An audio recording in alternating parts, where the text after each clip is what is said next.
নমস্কাৰ এক্সপ্লোৰিকা পৰিয়ালৰ তৰফৰ পৰা সমূহ অসমবাসী ৰাইজলৈ পোহৰৰ উৎসৱ দীপাৱলীৰ আন্তৰিক প্ৰীতি আৰু শুভকামনা জ্ঞাপন কৰিলোঁ। আশা কৰোঁ এই দীপাৱলী আপোনাৰ জীৱনলৈ কঢ়িয়াই আনক অনাবিল আনন্দ, সুখ, শান্তি আৰু সমৃদ্ধি।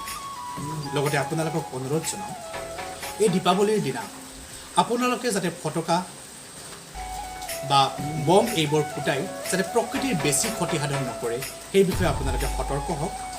লগতে বাটত পোৱা কুকুৰ বা গছত চৰাই চিৰিকটিৰ যাতে কোনো কুপ্ৰভাৱ নপৰে, সেই বিষয়ে আপোনালোকে সতৰ্ক হওক আৰু তাৰ মাজত এক সীমাৰ মাজত থাকি আপোনালোকে ফূৰ্তি আৰু আনন্দ। শেষত পুনৰবাৰ সমূহ অসমবাসী ৰাইজলৈ আমাৰ ফালৰ পৰা দীপাৱলীৰ আন্তৰিক প্ৰীতি আৰু শুভেচ্ছা জ্ঞাপন কৰিছোঁ। ধন্যবাদ, নমস্কাৰ।